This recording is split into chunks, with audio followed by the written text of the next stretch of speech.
Well, yeah, I have like 70% of my team is under the age of 25.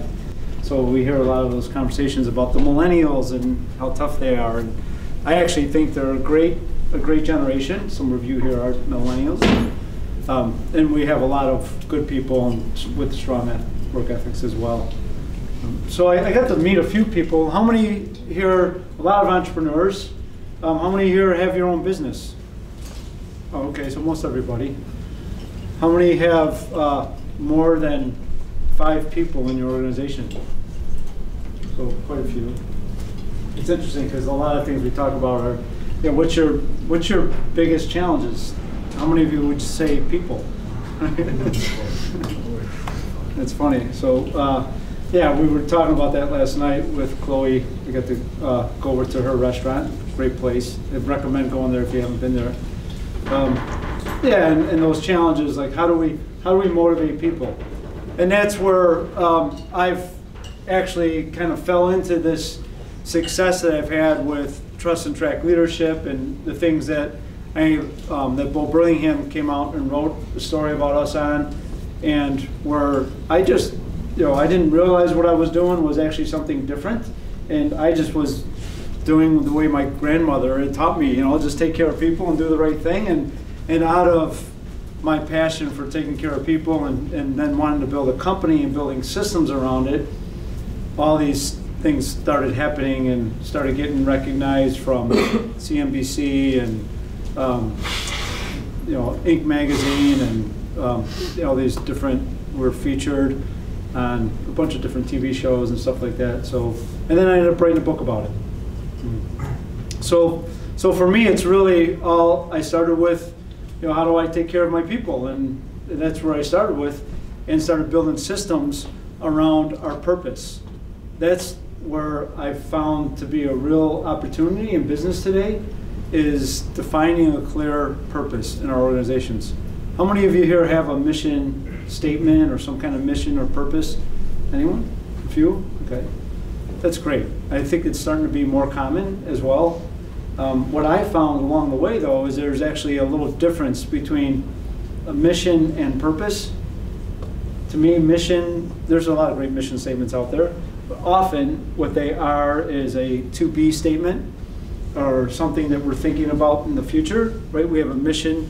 Army's got a mission to go take the hill, you know, like mission to get something accomplished. We're striving to do something. Purpose, what I found, why I believe that we've supported our team members to have an intrinsic motivation to perform at a really high level and exceed our expectations, is because purpose is present tense here and now. So in our company, it's our dedicated family provides this community an unforgettable place to connect with your family and friends, to have fun and to feel at home. It's in the present tense, it's a collective I statement, it's not to be someday thing. That's the difference. And then we do the same thing with our values, is again, it's the behaviors we want to be a part of. So we defined a really clear set of values, and they're all, we treat everybody with dignity and respect, right? Present tense collective I statements. If you notice, if you say, you know, some mission statements to be, or even dignity and respect as a value versus we treat everybody with dignity and respect, what I found is our team members, they say that for themselves, and it goes from an exercise up here to a feeling in here. And that's really the core of all the things I could tell you about and what's really made a big difference in my life personally, because it created meaning at work to our team's lives as well.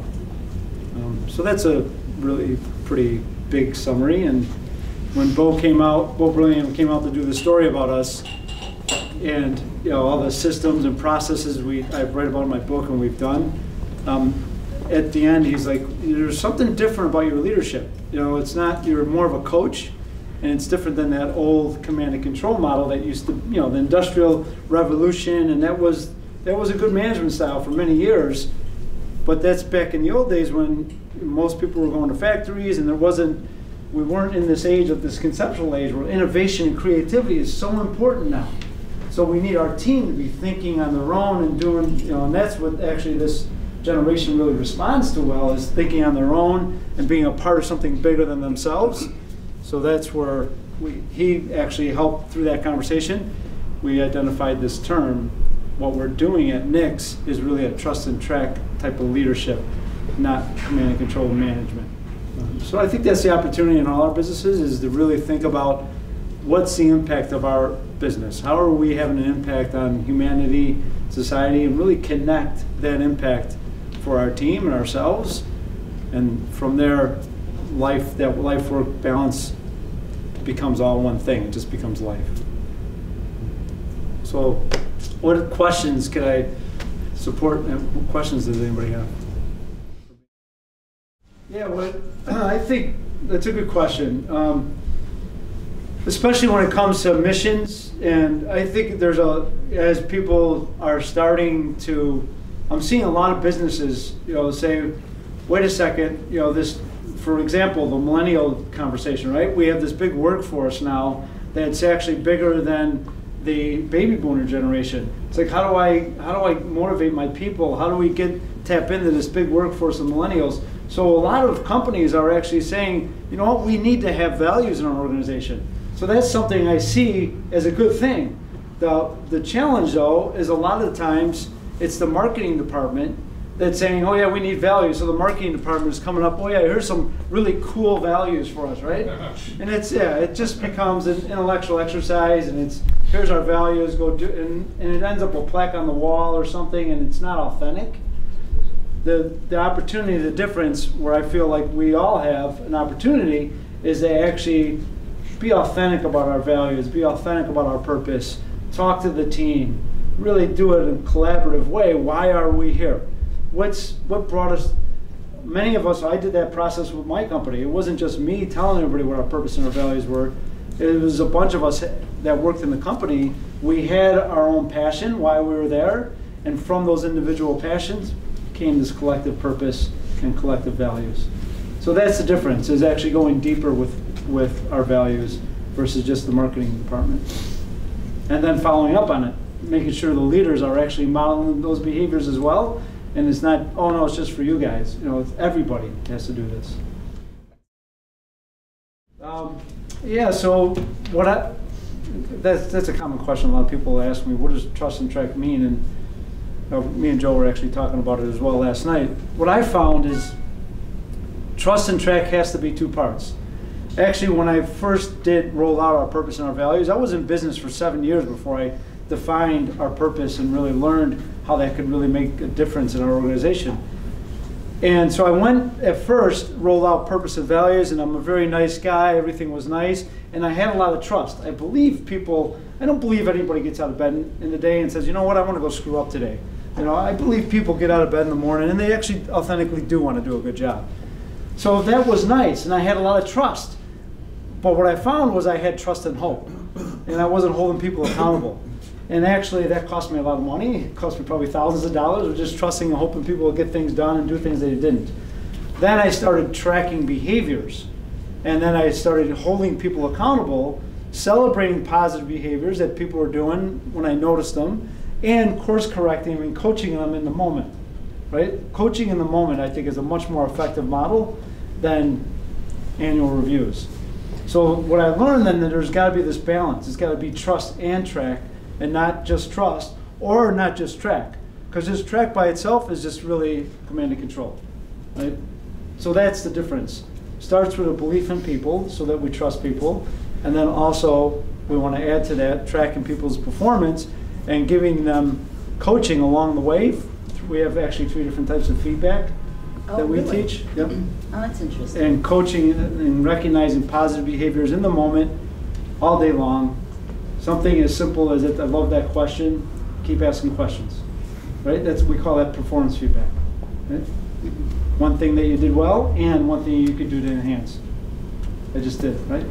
As an example. So that's what I mean by tracking more specifically.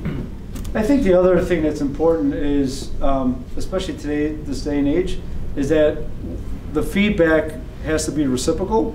So even though I own the company, I'm still taking feedback from a 16-year-old. I could still get coached. Actually, that just happened. I was pulling ovens, working on the ovens with one of the guys that I've been working with, been in our company for probably, I think 6 or 7 years now. I worked ovens with him a little bit. He's a really good kid. He played football in a local high school. He's friends with my kids and got a good friendly relationship with them. And in our company, what we've learned is part of treating people with dignity and respect is sarcasm is not effective communication. That's not what we call safe space. We have a communication model called safe space communication. So sarcasm is not safe space. Well, sure enough, we're having fun. He's pulling ovens, and I was sarcastic with him about him overcooking the pizzas, right? And I was like, oh, there you go, nice, nice job on cooking the pizzas. And then about 2 minutes later, he calls me out and says, Nick, he goes, I don't understand, why you're being sarcastic. That doesn't feel like dignity and respect. I was like, oh, I apologize. Way to go, and thank you for calling me out on it. So again, it's a real example of I could have ignored him and said, yeah, don't worry about it, and kept going, but I actually stopped and said thank you for actually calling me out on being sarcastic, and then actually apologized and told him I would pay better attention to my language. That's the other thing I think that this day and age is important. When I was a kid growing up, my boss told me what to do, I just did it. If my boss was chewing gum and he told me not to chew gum, and he was chewing gum, I wouldn't chew gum, for example. This day and age, what I found with the teenagers and the college kids that we're working on, if our leaders are chewing gum or if our leaders aren't living the values, and they're asking these kids, to live the values, guess what? They're just gonna basically flip them off and say, screw them, they're not gonna have any respect. So there's a higher expectation of leadership, I think, in today's generation about leaders modeling the behaviors. And I actually think that's a good thing. And because of that, our younger generation actually performs at a really high level. We have most restaurants our size have 5 or 6 managers in the restaurant. We have 2. We have self-led teams. They'll run a $15,000 shift with maybe 1 manager. They set up the whole we call our kitchen the heart of the house. Set up the whole heart of the house. 20 people working in there. 700 pizzas coming out without a manager. They'll break it all down. They do that all on their own.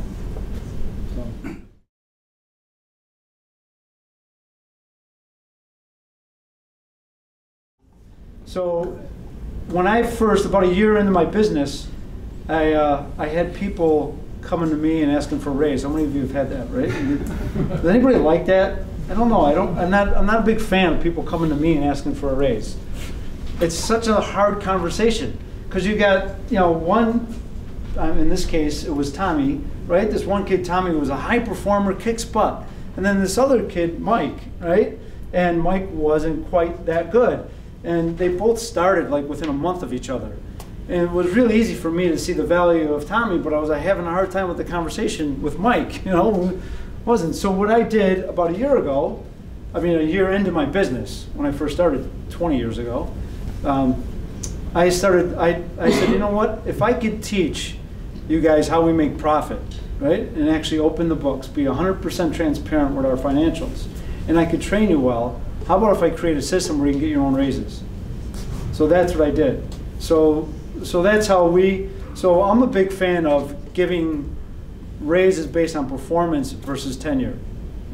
So at Nick's, what we started doing was we started breaking down every work group. And this works, I don't care what kind of industry. For me, it's a little more tangible in restaurants because you got pizza makers, salad makers, but we broke it all down. It's a chart on the wall. So anybody that starts at Nick's, after their first day, they get their name up on this chart, and then they see all the things that they could do. They could be a pizza maker, salad maker, they could be a host, and I actually broke down the host position into 4 different positions. They could do marketing, whatever it is. All the careers are right there on the wall, and what they do at Nick's is you actually sign up, get trained in those positions, and get cross-trained. And as they get, every 3 certifications, they go from a rookie, 3 more certifications, they go to a pro, 3 more, they become an expert, until they get everything. And in between the rookie, pro, and expert, there's $1 or $1.50 raise, and that's how they get their raises. So what I did was I created a system now that actually is all based around performance. So now instead of people coming to me and asking for a raise, I can go up to Brandon, for example, the kid comes to mind, and ask him. He guy's in all the time. He actually comes in early, works hard, goes the extra mile, a ton. And I go up to Brandon. Brandon, when are you going to get a raise? You know, right now you're a pro. You could be an expert. So instead of them coming to me for a raise, I could actually go to the individuals. And what happens though with that opportunity, I think the opportunity we have in all our businesses is we're teaching life skills. So they're learning how to not only get their own career path, there's nobody in the way of them getting their own raises, which again, I think this generation is embracing, is show me my path, and then get my managers out of the way because I'm going to go get it, right? We're teaching that they have their career path right there, but we're also teaching them financials. We have 100% open books. We have fiscal huddles once a week, so they can see where profit is. They actually learn how to forecast numbers. They actually volunteer and get a line item.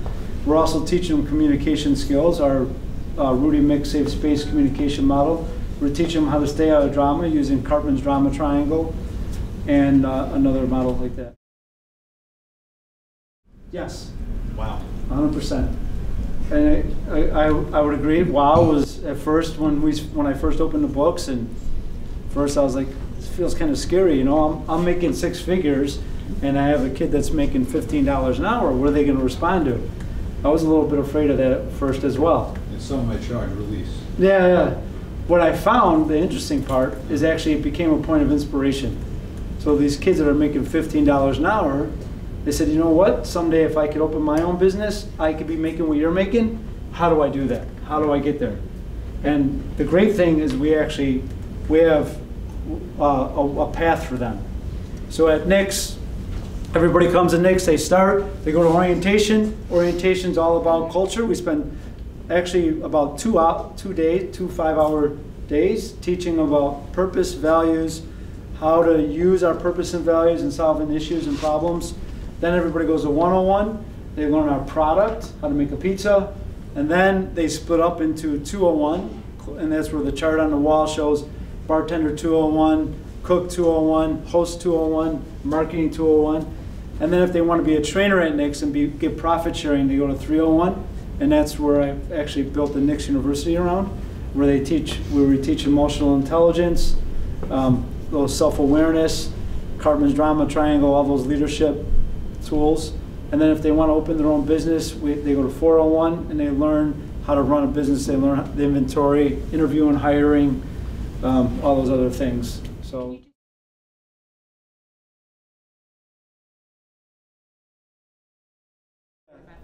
So we're not going to franchise. There's elements of the franchise model that I don't feel would work for me because culture is so important. For example, Brandon comes to mind because he went to chef school at a local college and he wanted to open his own restaurant. So he went through all of our 201 and 301 and 401 training, and now he's actually in Colorado learning the brewery business because he wants to open a brew pub. So he is opening his own restaurant, as an example. And what I found, a lot of as I wrap up here, I mean, a lot of us have our businesses, and a lot of us look sometimes to scale our business, right? And we could scale recipes, we could scale our ordering systems, right? We could scale a lot of those systems. What I learned that I think is a differentiator is I've learned how to scale culture.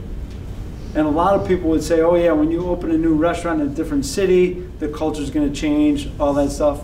Well, I've actually found the key to that success, where we have opened other restaurants, and the culture is actually the same as, it's all around our purpose and values.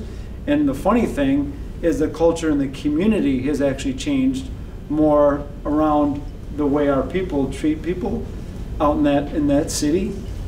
We've actually had a positive influence on the culture of the community more so than the other way around. So that's the opportunity with values and purpose in an organization. is that's how we scale culture in our people.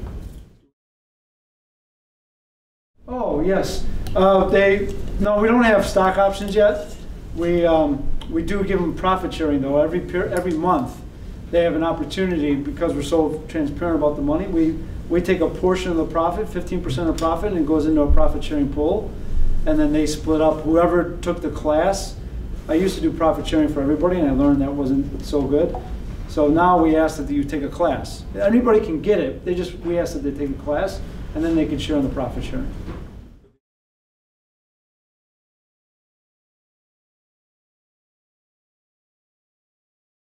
Yeah, so you have some people that will go through our training in 6 months, and some that'll go through it in 3 years. It's all up to the individual. Somebody's going to get their own raises based on their commitment. Sometimes they're part-time students and they can't work as much. Some people are full-time and they want to,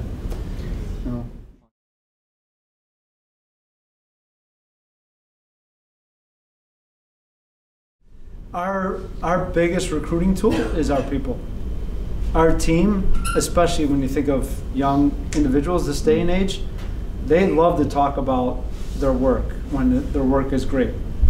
They're excited. Actually, they probably love to talk about their work when their work sucks too.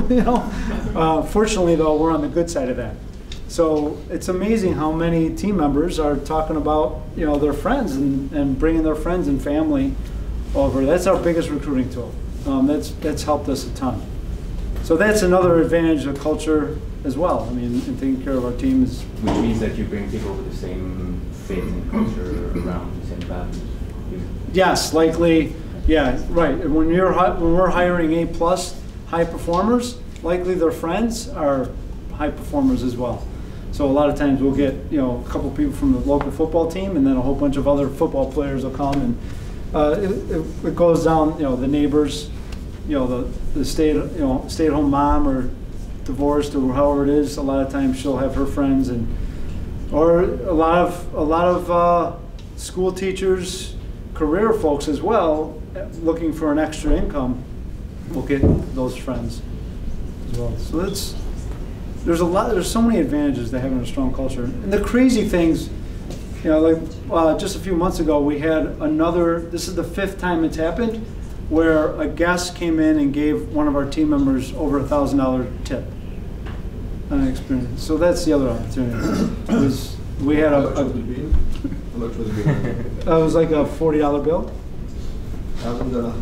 Well, this guy, what just happened, he was a first-time guest, came into our bar, and it was a Sunday afternoon a few months ago, and bartender was on purpose, just creating our purpose and just really friendly with them, and he, he just loved the service. He was an entrepreneur as well, valued it, and he knows that she's a school teacher and this is her second job, and he gave her a $500 tip on the bill, and she was like so grateful, blown away, and then he finds out as he's finishing up his meal that her dad was actually.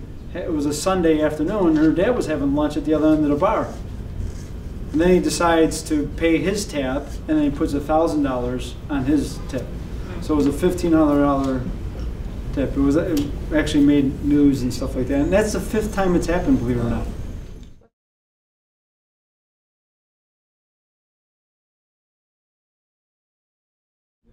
Yeah, we don't pull. They're kept individually. Yep. They have to tip out their bartender or their barback, their bus boy and things like that. Yeah, it's amazing. I mean, we have, a few months before that, one of the servers got a $500 tip. 2 business guys just having lunch. It's just a pizza place. It's blue collar, maybe a $35, $40 check average. But these amazing things happen because I'm not in the way, because we're clear around our purpose and our values, and we let the team be themselves. That's the difference.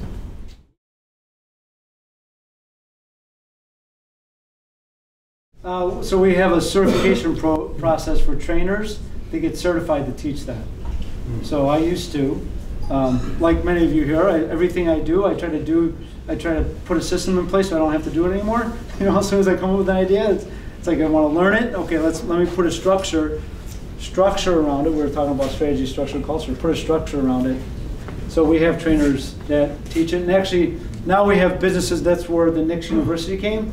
So now we have businesses from all over the world, mostly around the country, but we've had, like small business owners that come to NYC in Chicago and learn these systems. So any one of you can come to NYC University and learn. We have a 2-day workshop that teaches these things as well. Thank you. Thank you, Nick. I can testify. I visited NYC and I've been following and using examples, and I think any business can learn a lot, tremendously, from what's happening at NYC Pizza, and it's not a pizza place. Thank you very much, Nick.